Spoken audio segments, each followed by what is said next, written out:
and welcome back to Franklin Covey's On Leadership podcast series. My name is Scott Miller, and I am truly honored each week to serve as your host and interviewer. For those of you that have been joining us for the last 100 plus episodes, you know that each week we interview a different thought leader, sometimes inside the Franklin Covey family, sometimes outside the family, when our production crew gets together and curates all of the opportunities that have come inbound to us from publicists and agents and authors alike.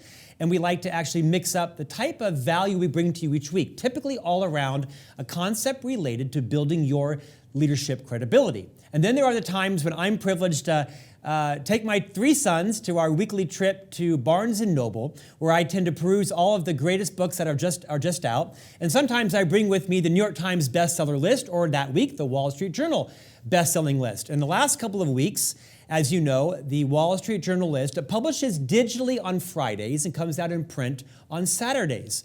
And what is going to be one of my top 10 favorite books I've ever read will be the feature of today's podcast. And that says a lot given the fact that I've read over 2,000 books, and you see a lot of them behind me. But several weeks ago, Patrick Bet-David wrote a masterpiece called Your Next 5 Moves, Master the Art of Business Strategy, that debuted at #1 on the Wall Street Journal list. Many of you may know Patrick as the founder of Valuetainment, which is the #1 YouTube channel for entrepreneurs. He's a world-renowned business owner, father, and he's joining us today from his home in Dallas, Texas. Patrick, welcome to On Leadership. It's great to be on with you, and I love that wall, and I appreciate the kind words. Man, all of them are true.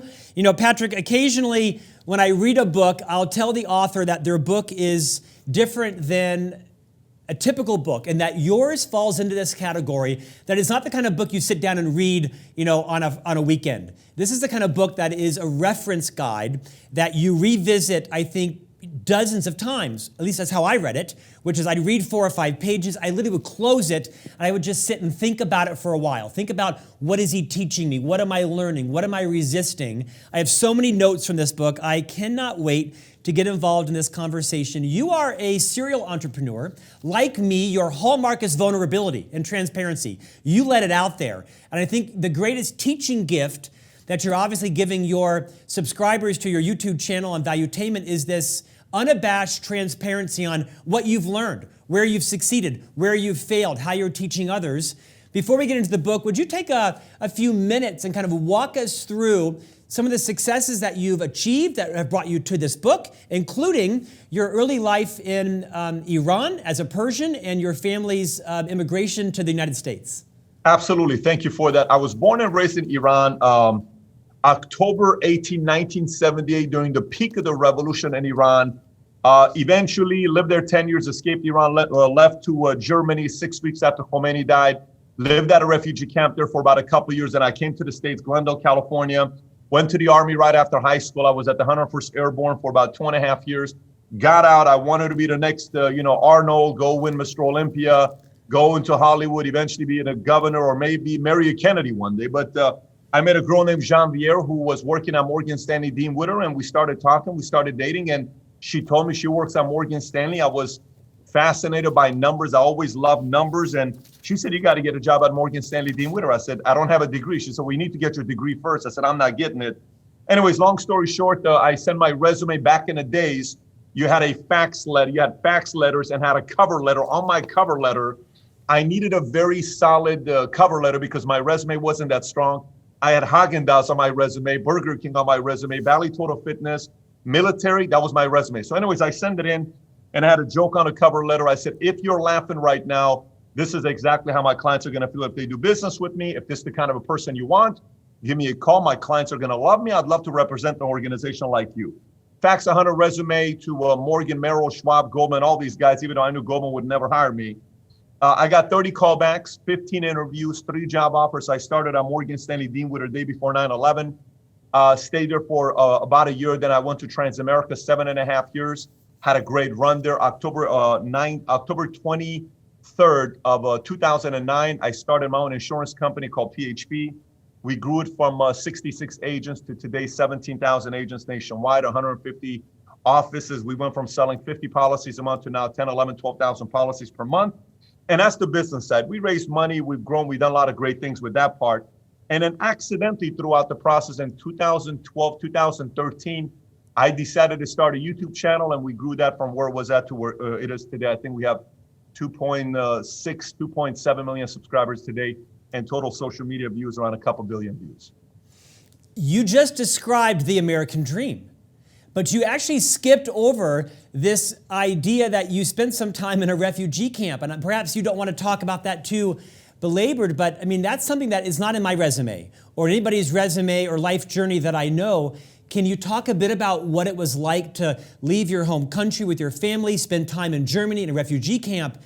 Can you just spend a minute about that so people can better appreciate what you've done and what you've achieved from some unrelatable hurdles? You know what? One thing that was great about the refugee camp is that actually made me realize what we value the most. Whether you were from Albania or at the time Yugoslavia or Czechoslovakia, or everybody was escaping a country that didn't offer freedom to them. So even though I was only 10 or 11, 12 years old and I'm talking to them, I'm like, why did you leave? Oh, we didn't have freedom there. Why did you leave? Oh, there was nothing going on in Afghanistan. We were afraid. My parents were afraid. Why did you leave? Oh, in Pakistan, we were going through this. So we realized the most valuable thing that we want, that we're willing to sacrifice everything, that is 44 years of my mom and dad living in a country where they know where they go shopping. They know the restaurants, they know the friends, they know the freeways, they know the routes, they speak the language, they understand the culture, they know the TV station, they know every paper, they know everything about that culture, and they're willing to leave the 40 plus years of experience to go to a different country where you don't speak the language and then come to America for one word. And it starts with the letter F, and it's called freedom. One word. You know, it's so funny, when we came to America, we landed here, we were watching TV, and the TV host said some stuff about the president, terrible stuff, just trashing the president at the time. And I think it was Senior, and my mom said, poor man, they're going to kill him tomorrow. And my auntie starts laughing. And she says, Diana, you're in America. In America, you can make money being a comedian, talking bad things about the president. She's like, no way. Yes, that's how shocking it was. And today, look at Saturday Night Live. They just did a spoof of the debate with Biden and Trump, with Baldwin and Jim Carrey. It's got 20 million views. It's a business model in America. You can't do that in Iran. You can't do that in China. You can't do that in a lot of different countries. And so sometimes people who live in America, they forget about the fact that we are some of the luckiest people alive. Unfortunately, when something's around you, like if I have these pictures next to me forever, I'm eventually no longer going to see them. I'm gonna be like, it's cool, Tiger's there, Brady's there. I no longer see it, it's just there. But when I first put it up, I saw it, I said, wow, what a beautiful picture to put up here of Tiger and Brady, right? When you have certain things that are in front of you and it's freedom, you can build the kind of a life you want to build. Sometimes we take it for granted. I just don't. I hope it doesn't. It doesn't go away for people to realize how beautiful of a country it is we live in America. And I know a lot of people that are listening to this, they're from around the world. They're C-suite executives from around the world. My audience is also from around the world. But we have to value that F word called freedom. And that's what brought us here from Iran. So, spoiler alert, this is going to be my favorite interview in the series.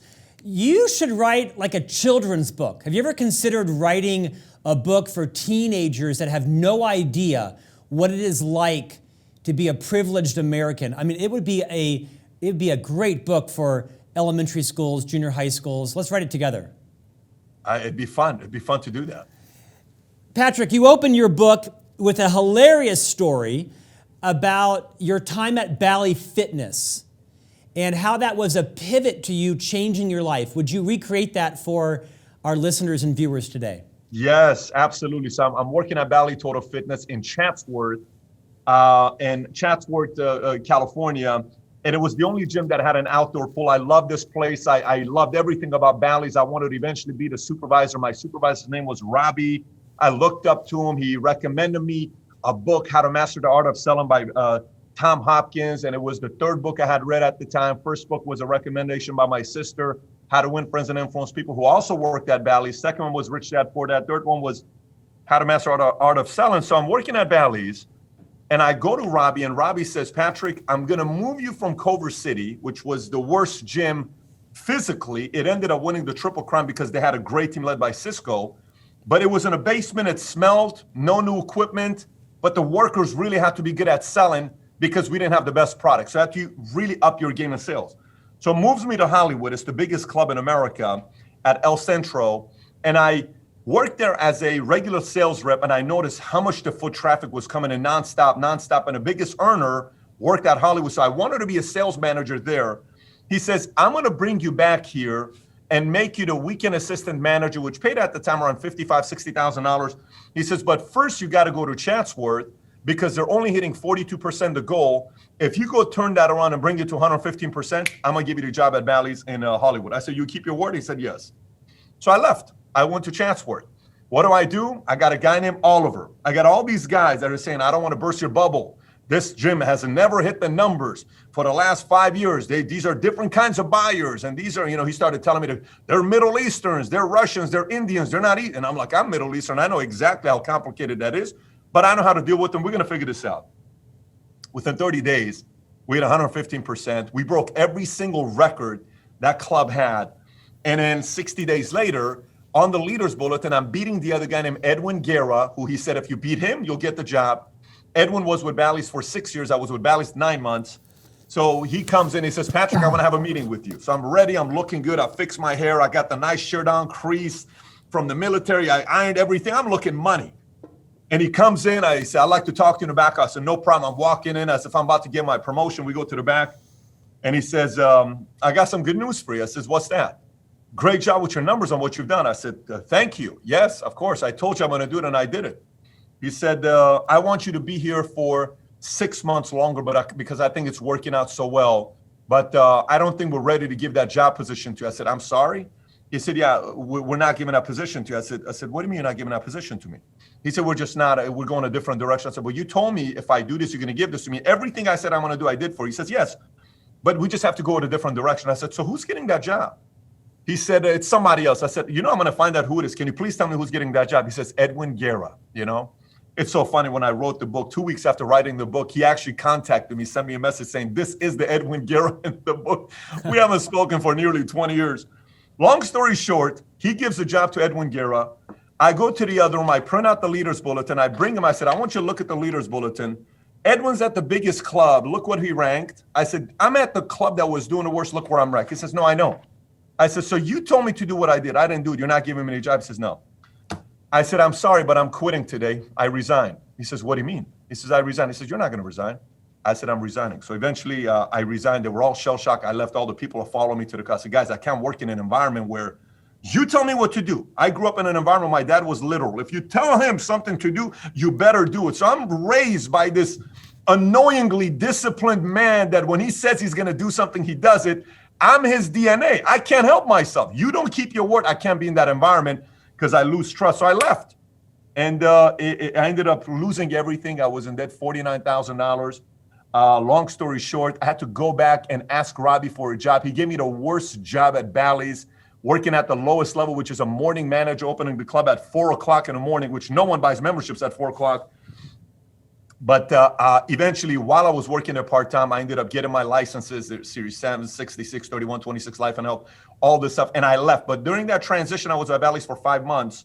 I left, and the rest is history from there. I ended up doing what I did in the financial industry. But that moment when I worked in the corporate world, I realized I don't want to work in a corporate world where if you tell me to hit a marker, I hit it, and you don't give me what I can, then I don't control my destiny. I can't be in an environment like that. I have to make a move. So that's kind of how the whole thing got started. Well, Patrick, my big lesson that I think you taught in the book was that you were reacting to somebody else's move rather than executing your own. In fact, those were the exact words you used in the book.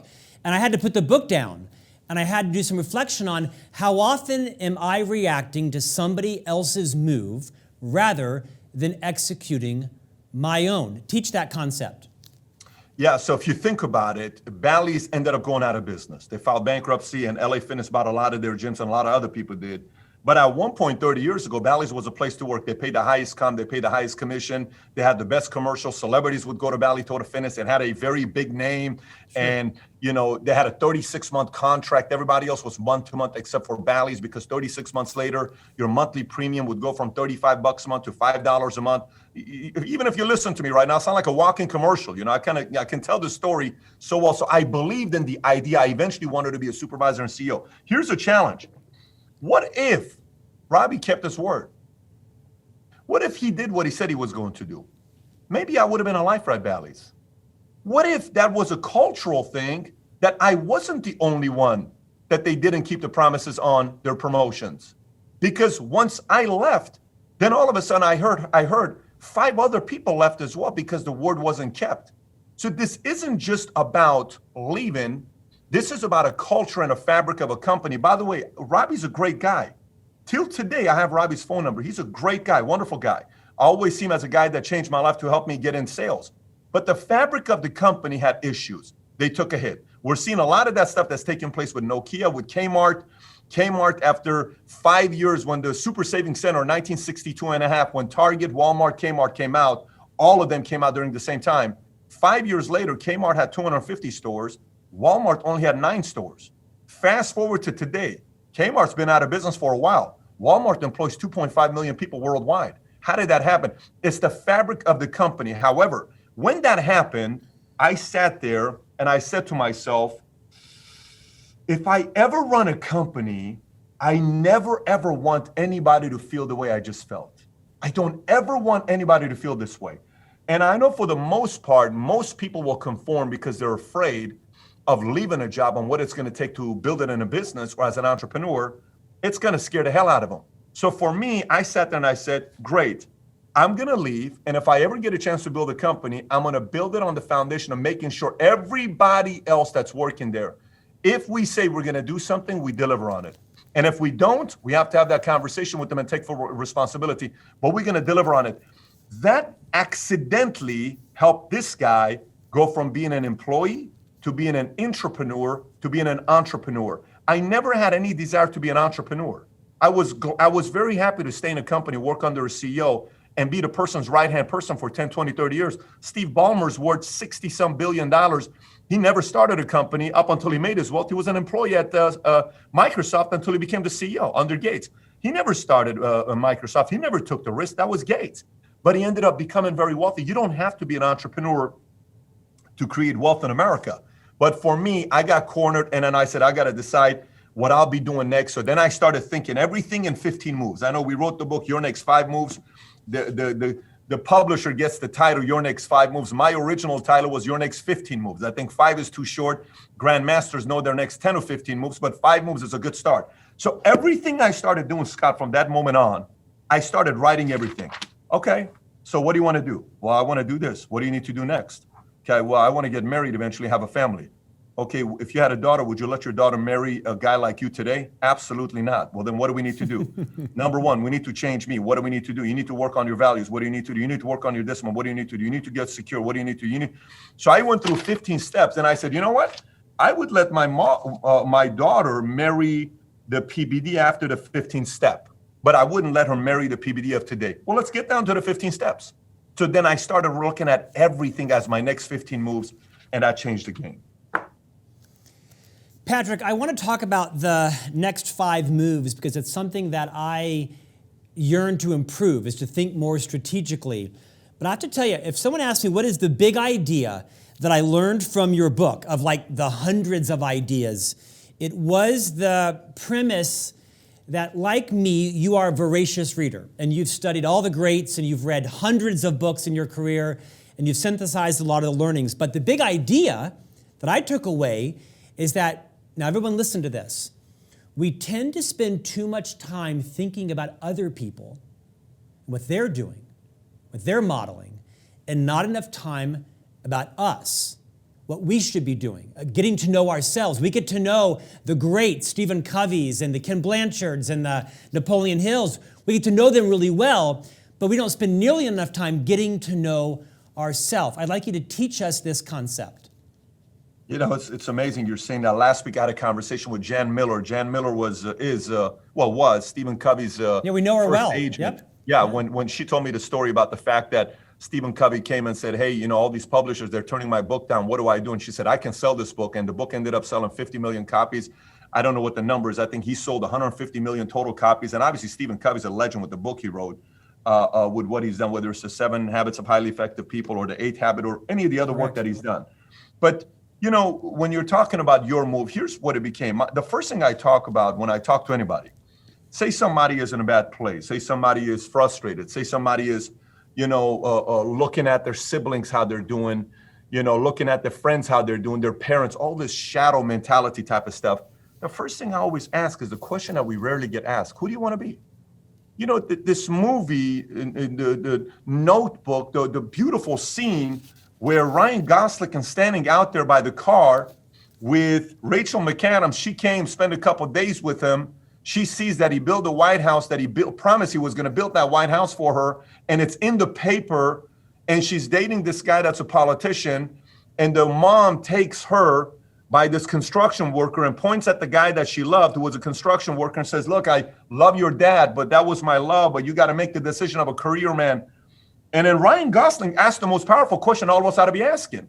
Said, what do you want? You know, it's, what do you want? We live this life of everybody else. It's like, especially with this whole Instagram stuff that's going on, we look at everybody and say, that's how I want to be. Maybe that's how I need to be. You know, the questions have to be very basic. I had a friend of mine that was getting married. He works for me right now. And he says, you know, I'm getting married. I said, so what are you looking for? Are you looking for some recognition, or what's going on over here? He said, no, I'm about to get married. I said, billions of people getting married. What do you need from me? Like, I know it sounds a little bit like I'm coming off as a prick to him, but this guy at the time when he was getting married, he had only known the girl that were about to do it, and he was not in a good place financially. He hadn't even thought about any of that stuff. I said, why are you getting married? He says, what do you mean? It's not what we're supposed to do? So who came up with we're supposed to? Why are you getting married? Well, I'm at that age. My friends are getting married. So now you want to be your friends? I said, why are you getting married? He says, no one's asked me that question before. Can you imagine you've lived 28 years, no one's ever asked you, why are you getting married? Well, what do you mean, no one's ever asked me, why are you getting married? We don't ask these simple questions. Yeah. I sat one day and I said, why is it so important for you to go make money? And I said, oh, man, I don't know. Well, everybody else is rich. We're in America. Shouldn't we be rich? That's not enough. So in 2008, and my temper wasn't good. I was very upset. I was annoyed. And I had just started dating my wife now, but she was my girlfriend at the time. And I was so furious because I was having a conversation while I would pray, and I'm sitting there saying, why'd you give me this life? Why is my mother a communist? My dad's an imperialist. Why was I born in Iran? Why was I born 3 months before the Shah was in exile?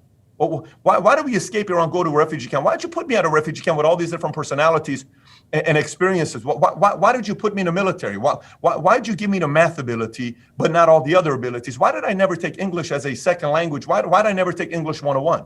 English is my 5th language. First language is Armenian, my mother's language, then Assyrian, then Farsi, then German, then English. Why'd you give me this life? Why'd you give me this life? What's the reason? Why'd you put me where I'm at right now? And I'm asking, right? And then eventually for me, it became clear because I wanted to know the bigger question. What am I put here for? What do you want me to do? Well, what kind of impact do I need to make? Because if it's money, it's empty. But if it's money for a different reason, I want to know what is that different reason? And then I started asking the question, and I brought all my advisors around me. I went to an event at the Miramar Hotel in Santa Monica, and one of the speakers was George Will. I was with George Will, John Voight, Pat Boone, a lot of these other guys, and he started speaking, and I had a conversation afterwards with George Will, and he said, you know, my advisor said, Patrick's trying to figure out what he wants to do the rest of his life. And I said, I'm just trying to get information. What should I do? I don't know what direction to go. I know I found business. I know I'm good in business, but I want to know what to do. And he asked me a question. He says, how much research have you done why people come to America? I said, none.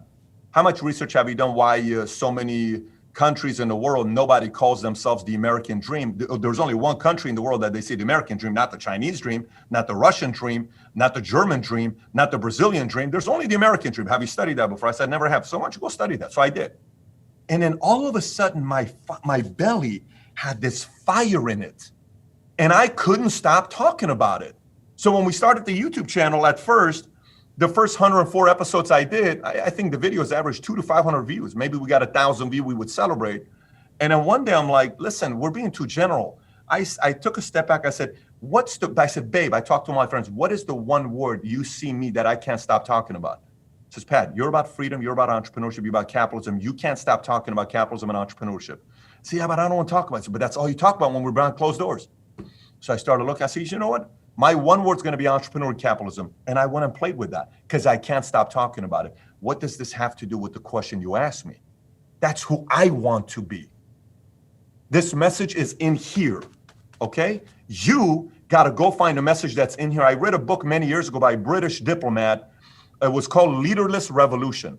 He said, the best leaders in the world, they do what they do because of that something bothers them, something they love, and something they hate. And believe it or not, sometimes the ones that do the biggest thing is the ones that something they hate. What do you mean?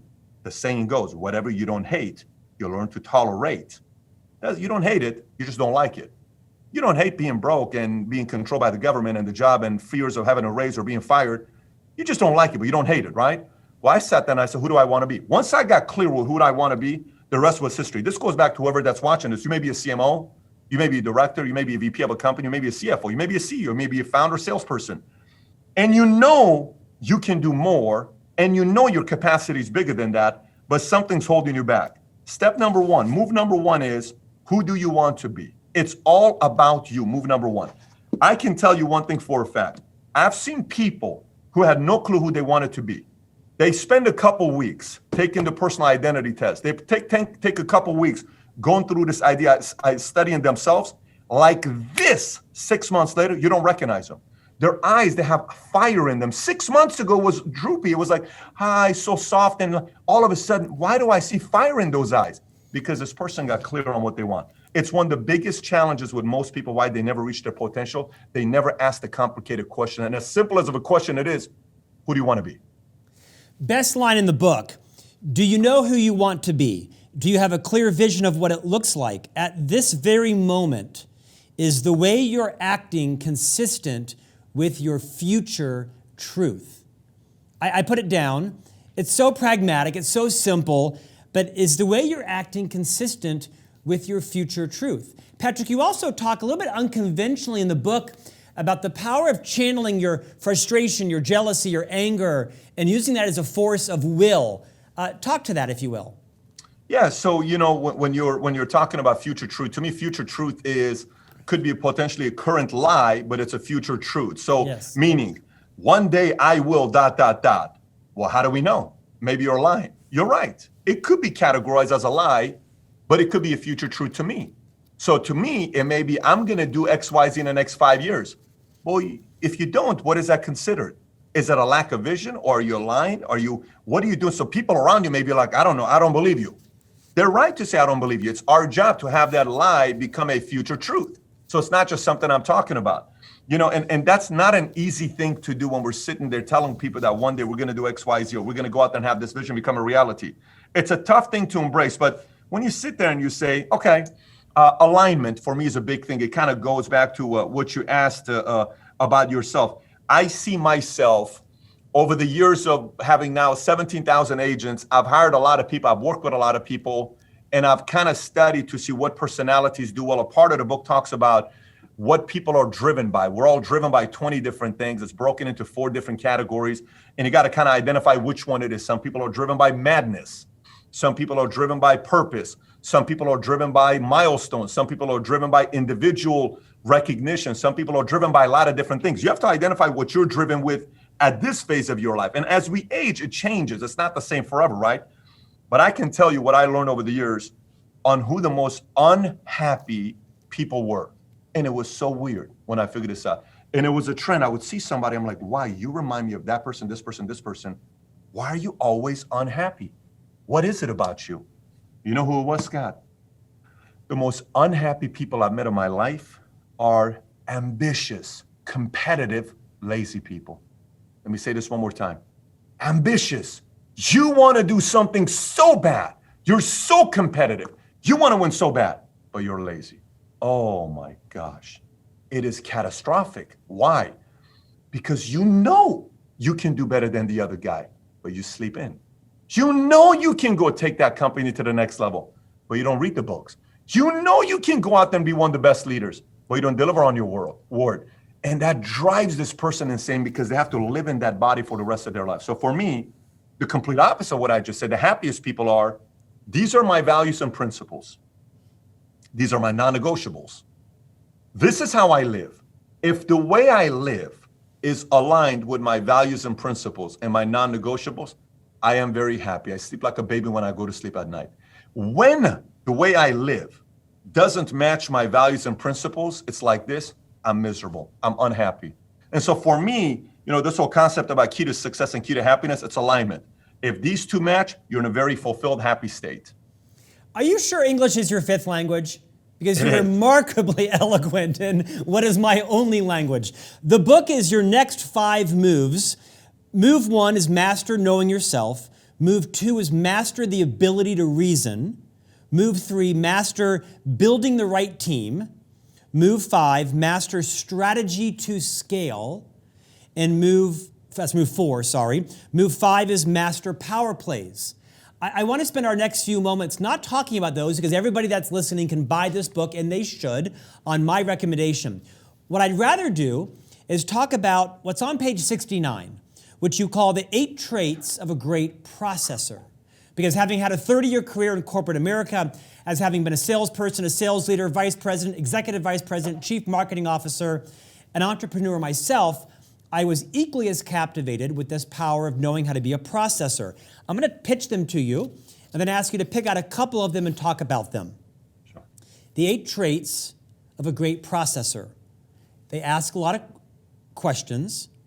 They don't care about being right or wrong. They don't make excuses. They like to be challenged. They're curious. They prevent more problems than they solve. They make great negotiators, and they're more interested in permanently solving a problem than putting a Band-Aid on it. I mean, that could have been a book right there. If I could teach everybody around me, including myself, to live in congruence with this, we'd have a lot more great entrepreneurs. Talk to some of the lessons behind these 8 traits of being a great processor. Yeah, it's funny you say this. Like, we were having a conversation today on the podcast, and one of the things that came up was, this whole concept about how rich people are demonized, right? Oh my God, you're rich, you must be this. And, oh my, you make this much money, you must be, all you care about is yourself. And it's kind of going on right now in America. I grew up not liking, I'll just be very open, I grew up not liking rich people. I remember one time my mother and I were sitting there and I said, Mom, listen, they keep talking about politics in school and I am so bored, but I have this government class, I got to pay attention to it. Can you tell me, what are we? I heard we're democracy, I didn't even know what these words were. Are we Republican? Are we what are we, Mom? She said, we're Democrats. I said, okay, great. I said, why are we Democrats? She said, because Democrats are for the poor and Republicans are for the rich. I told my mom, one day I want to be a Republican. She started laughing. She's like, what are you talking about? I said, I don't care about Democrats and Republicans. I just want to be rich. I hate being broke, being on welfare, Mom. I'm sick and tired of this family being broke. But I didn't understand what I was saying. Why am I voting for the party that's for the poor? That means I am poor. I don't want to. So this whole thing about asking, and then yesterday I was having a conversation with somebody that works in DC, and he said, look, everybody's saying this is by far the most important election of our lifetime, and you have to make sure that you're voting for this and you protect that. And, and on one eye, we're the complete 2 different philosophies, fundamental philosophies. We are taxing rich people, and we have to raise the tax and go back to increasing corporate taxes to 35% and raise the capital gains to 39.6. And here's what we got to do. And then the other side is, no, we got to keep corporate taxes. We're the highest corporate tax in the world, more than any other country. Let's keep it at the 23 or whatever the number is. And we got to keep capital gains at 20, maybe even bring it to 15. So we start talking about all this stuff. And he says, I'm not worried about what happens in this election. I'm not worried about the next 4 years. I'm not even worried about the next 8 years. I think we're going to be fine the next 4, 8, 12 years. But AOC is eventually going to be 45 years old. And she's got 8 million followers today. In the next 10, 20 years, she's probably going to have 100 million followers. And she's very good at influencing people, especially the younger generation. So over the next 10 or 20 years, eventually, someone's going to say, let's test this European system of socialism. Let's test it out. let's spend $100 trillion, $30 trillion on some of these plans that we have. Let's raise taxes to 70%. Let's raise taxes to 75%. We used to do it before. Why don't we raise it higher? So you asked me this question about processing. I think everything about politics today and the way it's ran on both sides is let's just win the vote today. Oh, I'm not going to do the stimulus. Oh, now I'm going to do the stimulus. Why are you going to do the stimulus? I said, I'm not going to do the stimulus. The Dow Jones dropped 400 points. Now I am going to do the stimulus. The Dow Jones goes up 509 points. So I better do it because if the economy and the Dow is above $30,000, I'm going to get reelected. But if it drops to 25,000 and I lose the economy card, I'm not going to get reelected. Pass the stimulus, send that $1,200 check. And people say, you know what? I don't want a lot of changes. Let's do it. Both sides are just making decisions for not to get elected. It concerns me a lot. So what does this have to do with the question you asked? The last one is they're more interested in permanently solving a problem than putting a Band-Aid on it. Too many times, I mean, this is a scary thought to be thinking about. We're constantly voting for Band-Aids. We're constantly voting for this great idea that America created that had only been around for 200 and whatever the number is right now, 254 years that we've been around. I don't know, 1776, 244 years. This 244-year-old company built companies that have been around for thousands of years. If China and Iran were companies, imagine two companies have been around for a few thousand years. One company's been around for 244 years. You don't just beat them. You crush all of these empires combined. How? It's because of the ideas. It's because permanently we want to build these ideas. Greg Abbott yesterday mentioned something on a tweet. He said they're recruiting NASDAQ to move their headquarters from New York to Texas. And he said, we just announced that we are adding it to the Texas Constitution that we will never have a state tax. So NASDAQ is thinking about coming here. Joe Rogan just moved to Austin. Elon Musk is building his plant here. You're seeing Florida recruit a bunch of different people. Why? Because it's attracting people that are creators, job creators, right? I'm looking for permanent solutions. Many of you that are watching this right now, if you're a C-suite executive like yourself, you were CMO for 8 years, you went through the transitions of what it is to go from employee sales leader, you said VP, all this stuff to CMO. 8 years, I think you were CMO, 30 plus years being in the world. You know what it is. Sometimes we're all tempted to do the Band-Aid. None of us are perfect. We're just like, just do this, babe. It's okay. And then that problem comes 6 months later, 8 months later, 12 months later. Well, it's our fault because we keep solving stuff with Band-Aids. If there is one thing a great processor thinks, is being able to identify an issue we solve today that doesn't reappear. It kind of goes back to the other one that says they prevent more problems than they solve, meaning solving problems sometimes means it shows back up, but I'd rather prevent it. It's more preventative measures by being somebody that anticipates a crisis that could happen. So I prepare the right defensive strategy and an offensive strategy in case that happens. So I'm pivoting the right way so I don't hit that and experience that again.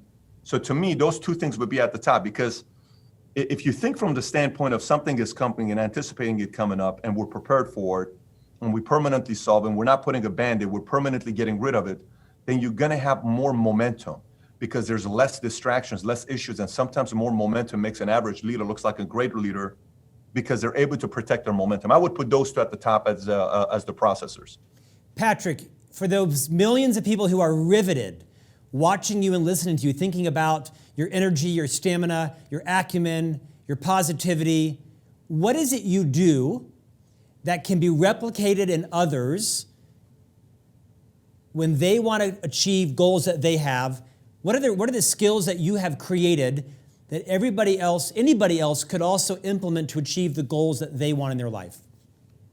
That's a great question. I would say to you, for me, is look at your brain as a pie. So imagine if we have a pie and then write out what percentage of your brain is consumed by what topics. For example, you may say, well, 12% of the day, my brain is consumed by sports. Okay, so what do you mean by that? I'm on a fantasy football league, and I follow fantasy football, and I won the last one, $200, and this stuff. I say, okay, great. What else?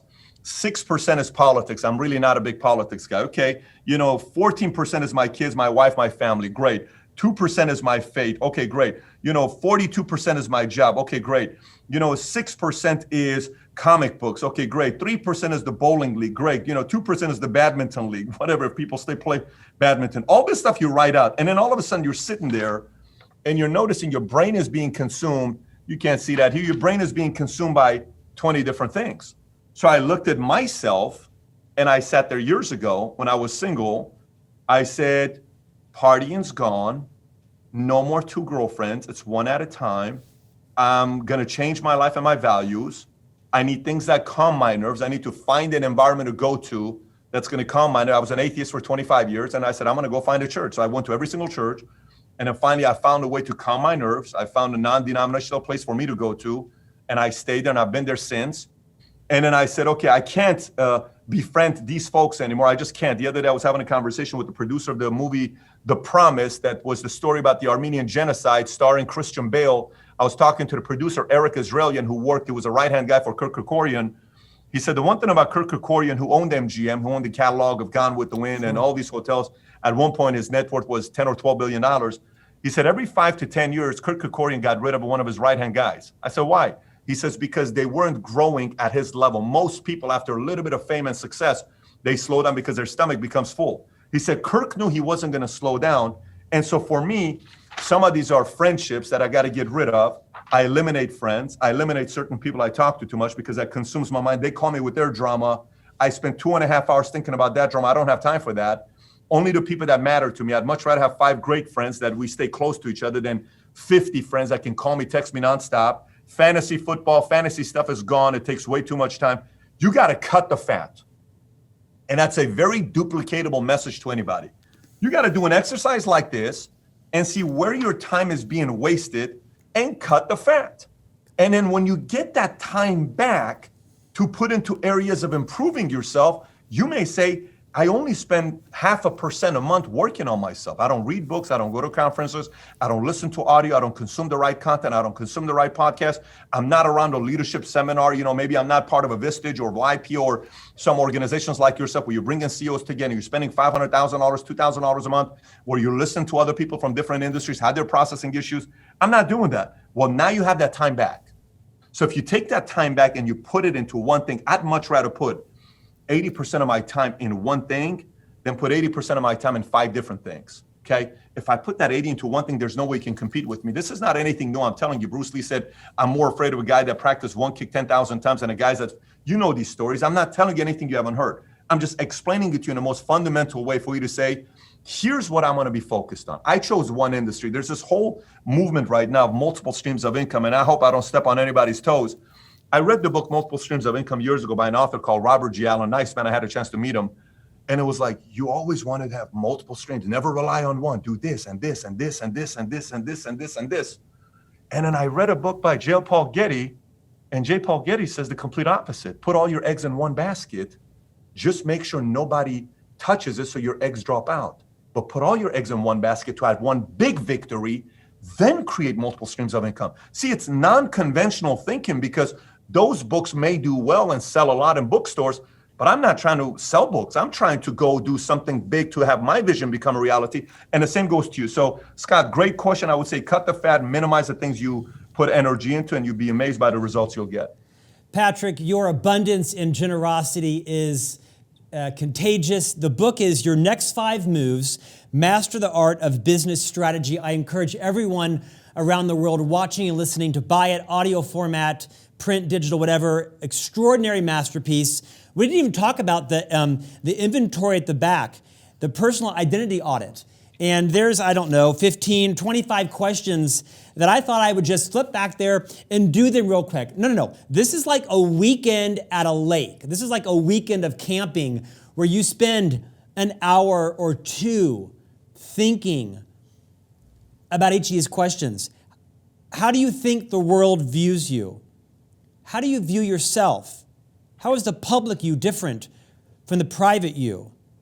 Name a 90-day period of your career during which you were the hungriest to succeed.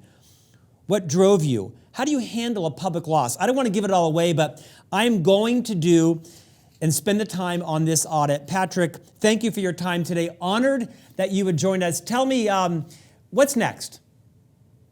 That's a great question. I am right now in the process of having one of my companies go through an exit, and we're going through that right now. We just did our quality of earnings with PwC, and we're in the process right now trying to find a replacement for myself as a CEO. Right after that, my plan is going to be, I go in 20-year increments. The last 20 years I've been in the financial industry. My next 20 years most likely going to be in media. So if you're going to see me anywhere, you're probably going to see me competing in a media marketplace for the next 2 decades. Patrick, what an honor, man. Thank you for your time today. Best of success. Congrats on the masterpiece that is your next 5 moves. We appreciate you. Thanks for having me, Scott. Appreciate you. Hey, thank you for joining us as well. If you're not subscribing to On Leadership as a podcast, visit franklincovey.com, click on the On Leadership tab, and we'd love to have you review it, rate us, and refer us to all of your friends as well. And we'll see you back here for another interview next week for On Leadership.